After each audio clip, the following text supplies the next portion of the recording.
It is a pleasure to be here tonight. I am David Marks, and I've been honored to serve as your councilman for the past 8 years. I am no stranger to the Green Towson Alliance or to the communities of Southern Towson. I am a Green Republican. I was president of the Perry Hall Improvement Association for 9 years, where I started a community tree planting program, and since my election to the County Council, I have worked across party lines to improve the environment and the neighborhoods I represent. Here's my record. We advanced 8 new parks. 8 parks. 3 are in Towson, including Radeball Park, which we worked on for 2 years. Of those 8 parks, several were built at almost no taxpayer expense. I am particularly proud of Ridgely Manor Park, the first new park along the Loch Raven Boulevard corridor in a half-century. In 2012, I sponsored legislation that created neighborhood commons or open space zoning. We applied it to 55 acres in Towson, along with 67 acres in the Cromwell Valley. I downzoned more acreage than ever before in Baltimore County's neighborhoods to block harmful infill development. Working together, we created the Baltimore County Bicycle and Pedestrian Advisory Committee. We built bike lanes. We required bike parking in new developments. We secured funding from Governor Hogan to plan a Towson circulator. And I established a task force to look at stabilizing the Herring Run and creating a greenway in eastern Towson.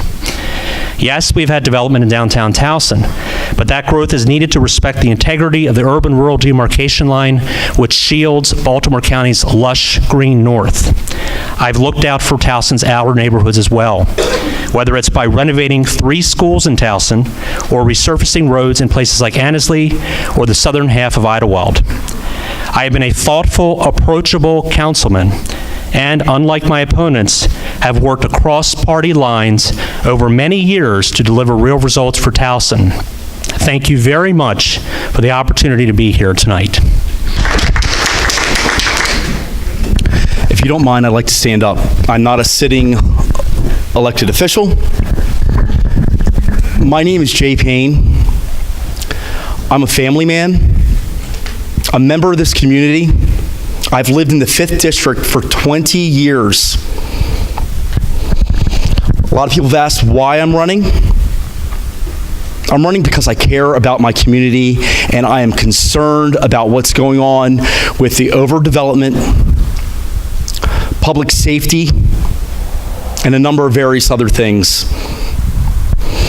Like I said, I'm a family man. I'm here for my community, the 5th District. I don't have over $300,000 worth of developer money, and there's nothing wrong with developers donating to a campaign. But when there's a sense of impropriety and your council members are dropping their PUDs, and then this is done prior to talking to the community, there is a real sense, it's where there's smoke, there's fire. Towson Gateway,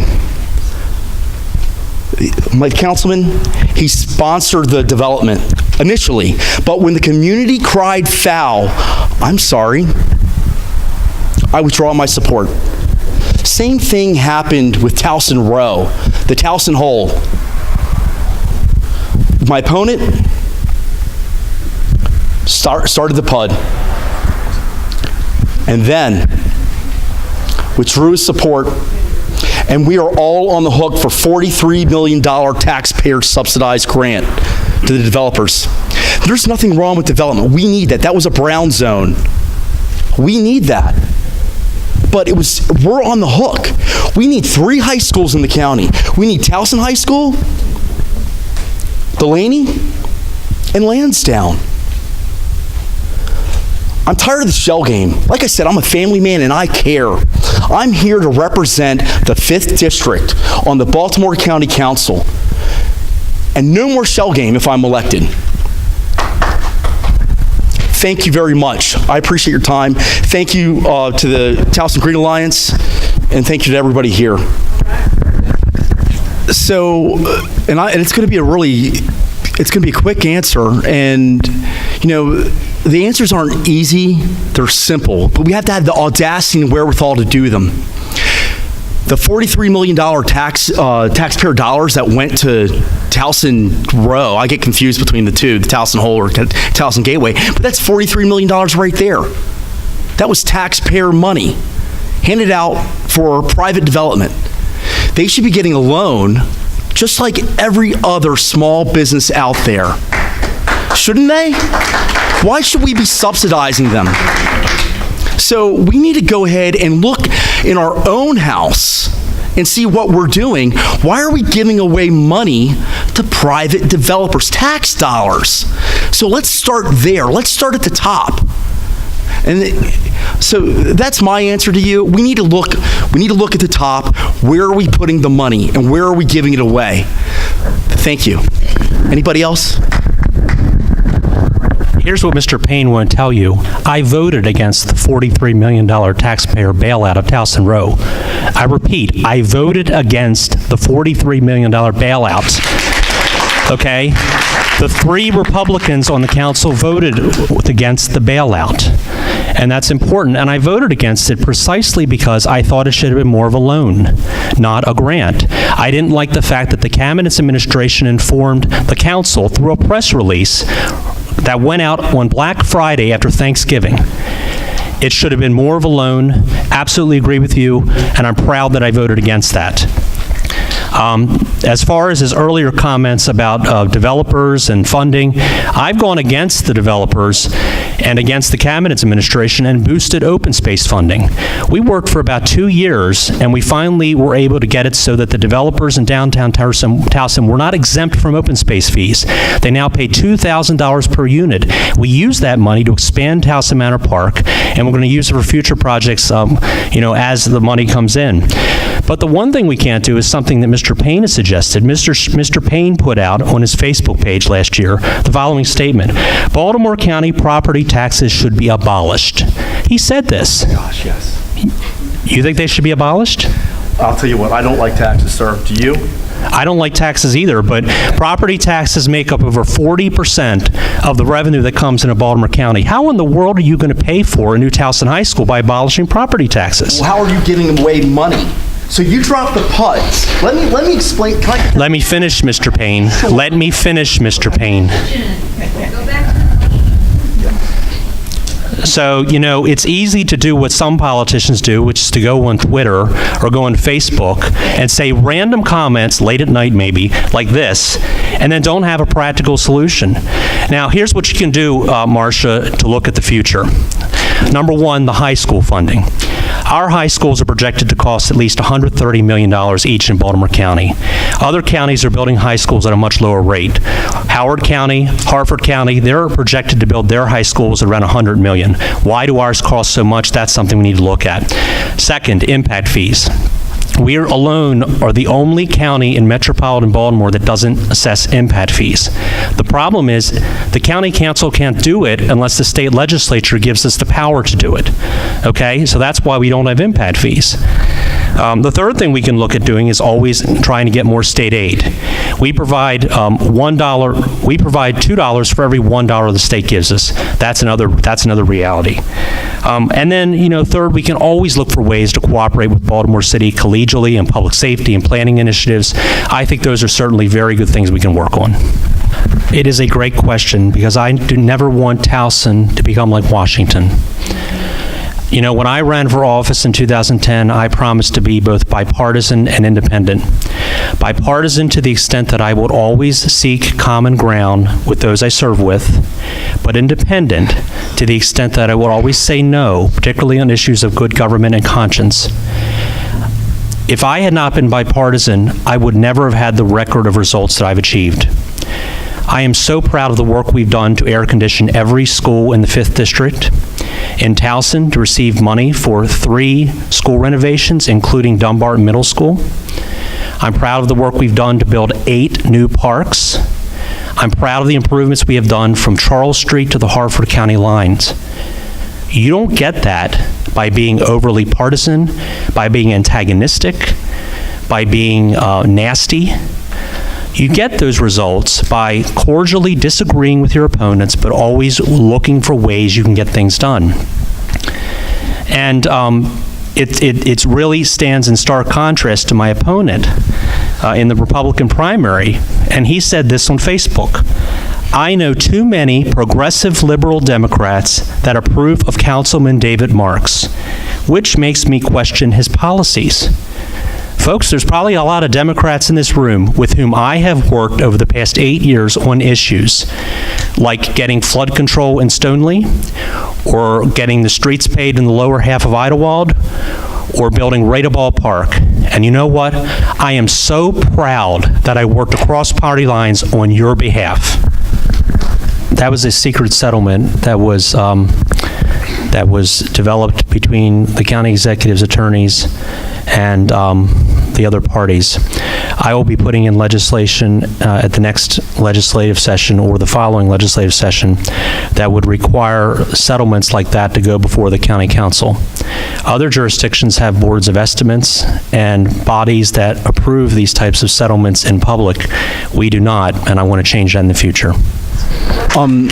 I'd like to address, if we can remember, for that expansion of the Section 8 voucher program with a source of income, Councilman Marks actually had the correct vote, and it was a bipartisan vote, 6-1. So there were Democrats, and I hope everyone who is a Democrat that supports expanding it, they called out their Democratic legislators there as well, because it was a 6-1 vote on the county council level, which, Councilman Marks, all due credit where credit is deserved, you had the correct vote. And so this is one thing that I firmly believe in. Representative government. Delegate Steve Lafferty, District 42A is almost entirely within Councilmanic 5. It was a 6-1 vote. The constituents in Councilmanic 5 were overwhelmingly opposed to the Section 8 expansion. So Councilman Marks, thank you, and thank you for the Democrats, the other Democrats on the council that voted in a bipartisan fashion. What I do ask of Councilman Marks is to go ahead and step outside of the box, though. Representative government. Councilman Marks gets upset with me, and I understand, because he's a Republican, I am a Republican, but he is my first level representative. I go to the first level, and I ask, and I believe in representative government. The only thing I asked of Councilman Marks, and he did not think outside of the box in reference to this, he should have been down in Annapolis telling Steve Lafferty to stop. So I'm going to let you know, but he had the right vote. It was a bipartisan vote. Thank you, Councilman Marks. I appreciate that. The question was, how did my background as a community volunteer prepare me to be a councilman? I was active in the community for about 15 years before I ever ran for the county council. I was the 9-term president of the Perry Home Improvement Association. I was the chair of the Northeast Education Advisory Council. I was the vice chairman of the Baltimore County Historical Trust when we successfully made Lock Raven Elementary School a historic landmark, and when we protected Long Island Farm along the Cromwell Bridge Road, giving it national historic status. When I was chief of staff at the Maryland Department of Transportation, I worked on the Towson Circulator. So even though I had been primarily based in Perry Hall, I had experience across the entire 5th District. That gave me not only knowledge of local issues, but it also taught me the importance of looking beyond party, building relationships, and the value of collaboration. There is nothing in the county charter that says you have to be a community leader before you run. And, but it is essential, I believe, so that you can hit the ground running once you become a county council member. I think Mr. Payne, I think Jay is a very good family man, seems to have a wonderful family, and I want to thank him for being interested in public service. Anyone who runs for this office, it takes a lot of effort and it takes time away from your families. But the fact is, he's been a member of your community for 13 years, and I don't know what he's done in your community. I mean, I come to dumpster days here, I come to cleanups, I've been before the Idlewild community for many, many meetings, and I'm a regular presence here. I know a lot of you already, just because I've been such an active council member in this community. I appreciate Councilman Marks and his community service. And it's true, you're right, Councilman Marks. I have actually been with my family, making sure that we're all sitting down, we're eating dinner together, we're doing the homework together, all of those things. And you're right, I appreciate that. And you know what, you are right. It's time for me to get out of my comfort zone and get involved a little bit more. That's why I'm up here today, to be more involved and help out. So I'm letting you know, I'm here. Ask, I'll help. Thank you. But I guess I just would have expected for you to do something a little more in your own community before running for the county council. What Ms. Freeman is talking about is Oscar's Law. It is a bipartisan piece of legislation that I am sponsoring with Councilman Quirk that would attempt to place metrics for when dogs should be brought inside or have suitable shelter. It's a response primarily to an incident in the southwestern Baltimore County where a dog froze to death. And the county administration didn't act properly. So we basically have established common sense metrics. You have to bring your pets inside if it's below 32 degrees or above 90 degrees, or if it's a weather-related emergency, or you have to make sure that there's a doghouse or a shelter. Common sense. The bill also moves animal abuse investigations from the health department over to the police department. I'm very proud of this bill. It's an example of how I can work across party lines to get things done. I am not surprised that the Campaign for Liberty would send an email out like this. And look, I have friends who go to their meetings. Mr. Payne goes to their meetings. I do. You do go to their meetings? Yes, on occasion. Shortly after Mr. Payne declared for my seat, he was congratulated publicly by a leader in the Campaign for Liberty. Let me tell you about some of the things the leader of Baltimore County's Campaign for Liberty has come out against. Apparently against a common sense bill dealing with animal cruelty. It came out against the social host ordinance. The social host ordinance is a groundbreaking piece of legislation that I sponsored that holds landlords responsible for unruly disturbances in places like Towson. And since I put this bill in, those disturbances have plummeted in Towson. It's not only a win for public safety, it's a win for private property owners. The Campaign for Liberty was against that too. The Campaign for Liberty nationally questions zoning.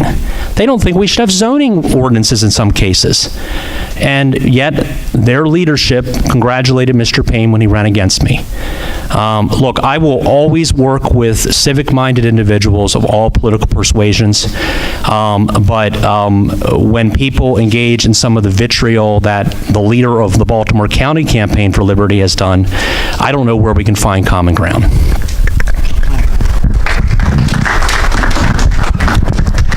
It is true that I have been to Campaign for Liberty meetings. Why don't everybody go ahead and try at one point in time? You can disagree. This is a free country. We have freedom of speech and freedom of association. Steve McIntyre attends Campaign for Liberty meetings. That's okay. And I don't agree with Campaign for Liberty all the time. I would love to see that email, Joy. I appreciate that. I appreciate your comment. I have a dog. I love animals. So if you want to, and if Councilman Marks wants to say that they congratulate me, you know what? You didn't congratulate me, did you?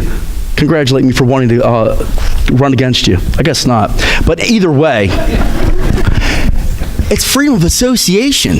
And if you want to learn something, they're their own organization. I'm not part of them. That's fine. Go ahead.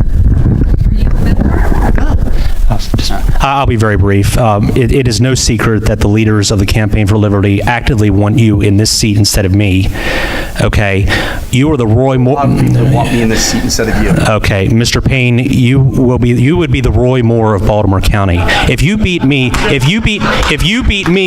the Republican primary, if you would be unelectable in the general election, and you would certainly not have the temperament or maturity to serve as a member of the county council.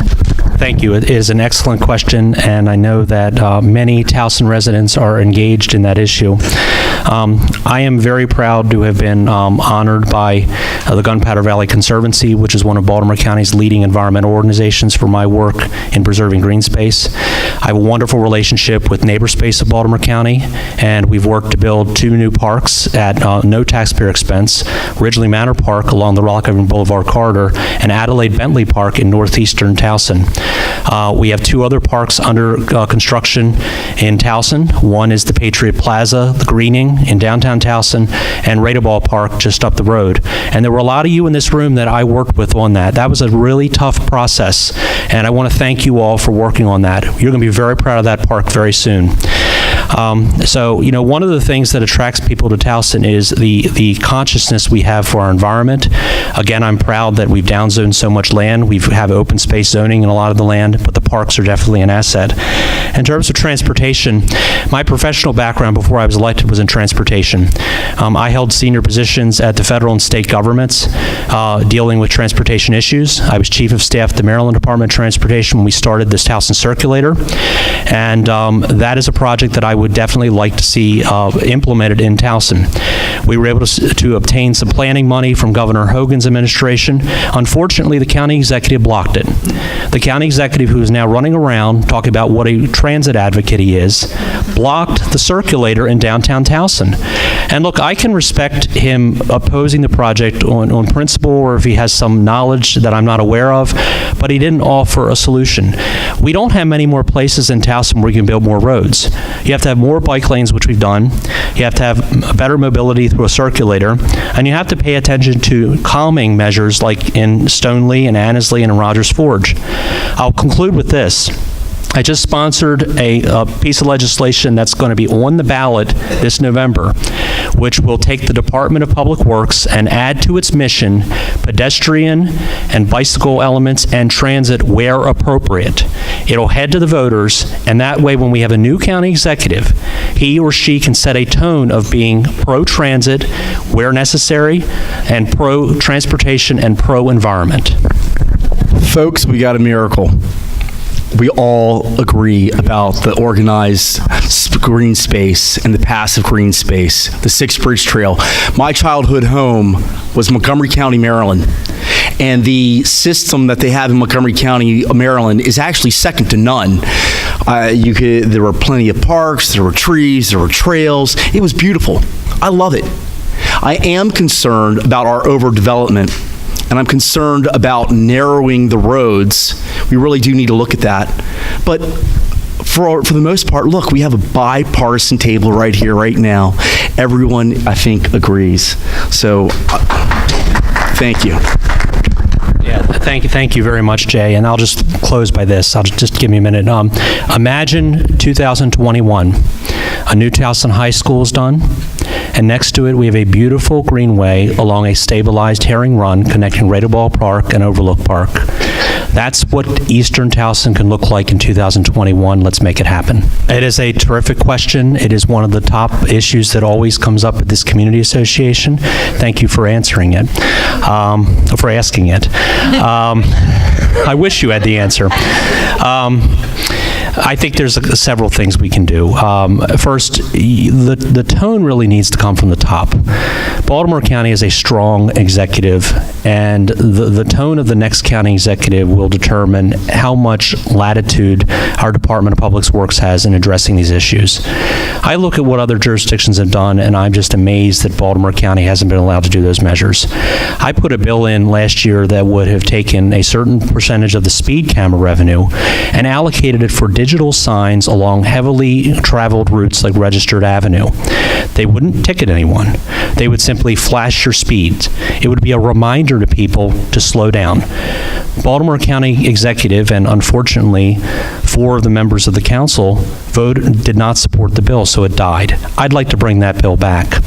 My second hope is that with a Department of Public Works that has those additional requirements in that I talked about in the charter and the mission of the agency, that will give the director a little bit of more of an impetus to make this a reality.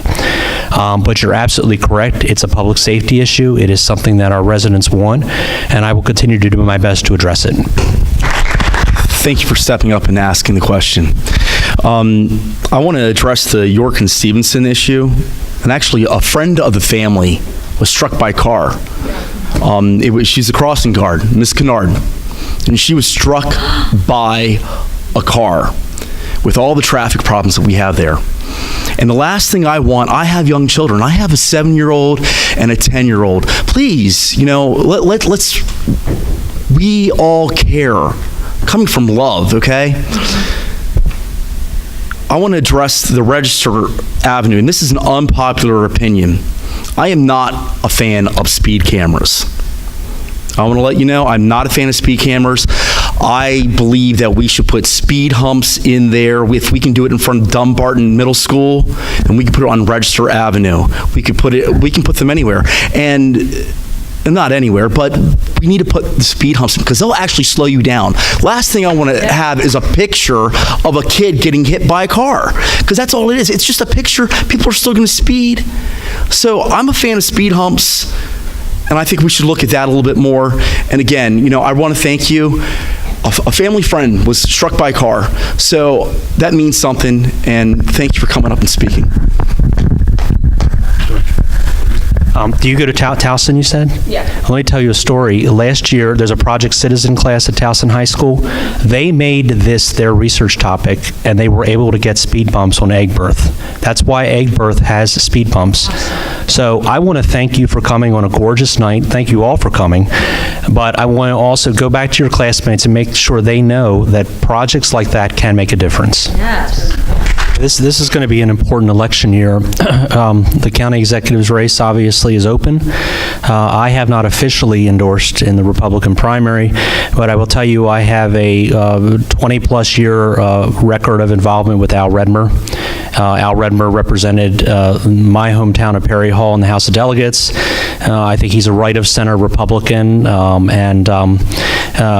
he seems to be the one that I seem to see the most in Towson, and he definitely has a strong temperament and maturity, and would probably be very effective in that position. You're going to have a new state senator, and Jim Brochin, I know, has parted ways with his party on a number of things.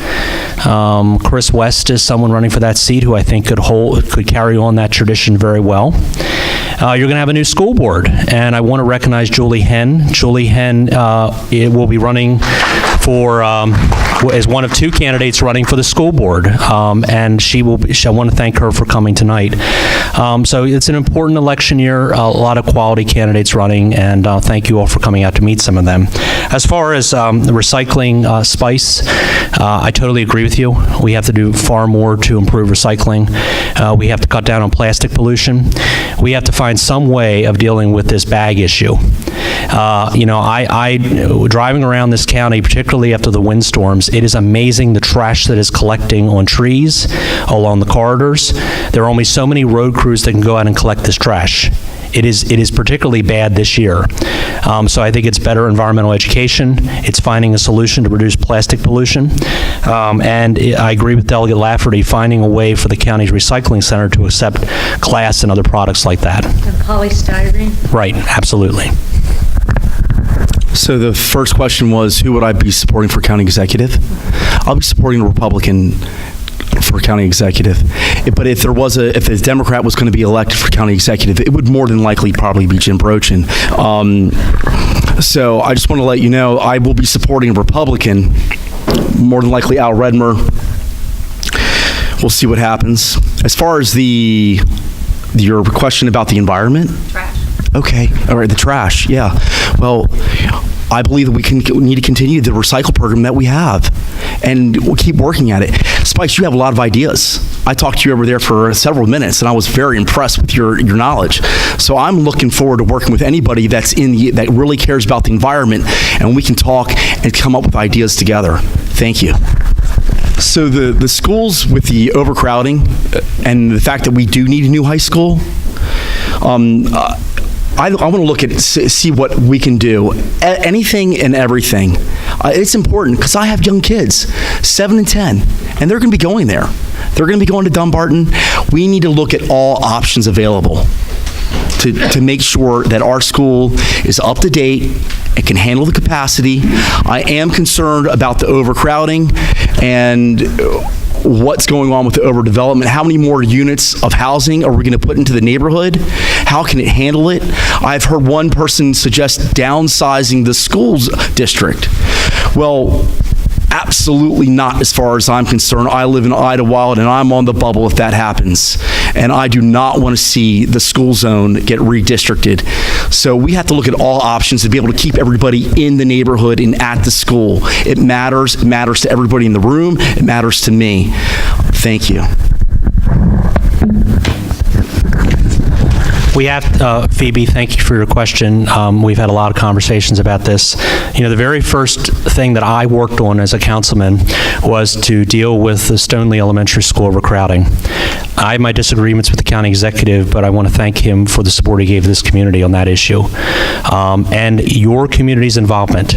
The response from Juliet Fisher and Amy Friedman and other people in this community was amazing. And it's one of the reasons we got the addition at Stoneleigh, the addition at Hampton, and we ultimately got the renovation at Dunbar Middle School. We have to demand an inclusive, collaborative planning process this year. The county executive put money in the budget submission for a planning process, but did not specify which high schools it would go toward. You may remember there was this discussion: is it going to go for Towson? Is it going to go for Delaney? Is it going to go for Lansdowne? I think he's going to punt that to the school board. The school board has already said that their priorities are Delaney and Towson, so that's maybe the direction we go in. This is a holistic issue. This isn't just Towson. It's Loch Raven, it's Perry Hall, it's other communities. And to answer your question, I do not want a super school at Towson High School. I was around in the 1990s when Perry Hall High School gained a 300-seat addition because, quite frankly, parents didn't want redistricting. And that was a mistake. A new school should have been built at that time. Same thing happened at Perry Hall Middle School. I don't know the size of a new addition, but I don't want a super school there. I think we have to consider whether Loch Raven High School may take an addition. And Loch Raven High School, by the way, also needs a renovation. And that may allow us to take some of the students from the north and redistrict them to Loch Raven High School if that's the decision. But the answer to your question, Phoebe, is this is what the planning process is going to do. And it's hopefully going to engage parents and other stakeholders so that once that process concludes next year, we can immediately go for the design and construction money and get the school done by 2022. Three other very quick points. First, I agree with Delegate Lafferty about the school system sometimes being reluctant to collaborate and have robust discussions with the community. We had to work for over 8 months to preserve the trees at Dunbar Middle School in 2014. It was ridiculous, and it came out to a decision that could have been reached much earlier, simply with a good give and take. The second point is that, the problem with overcrowding is, yes, development does have a role, but so do demographics. It was 10 years ago that the neighborhoods in southern Towson started seeing this influx of younger families who were coming up from Baltimore City and other places because they liked the quality of the schools. You're now seeing that elsewhere. Harford Hills Elementary School in my district is one of the most overcrowded elementary schools, but there's no development going on in that area. It's just demographic turnover as older households move on, younger families come in. The third point I'll make is we should not underestimate the value of the magnet schools. We have an outstanding system of magnet schools in this county, and that actually provides a relief valve for overcrowding. My own son goes to a magnet school on the east side, and I really would like for us to focus on a new magnet school somewhere on the east side that's tied in maybe with the White Marsh area, has an environmental education focus, because I think that would further help with a lot of these overcrowding issues. Again, it's expensive, but it's something that the school system should be exploring.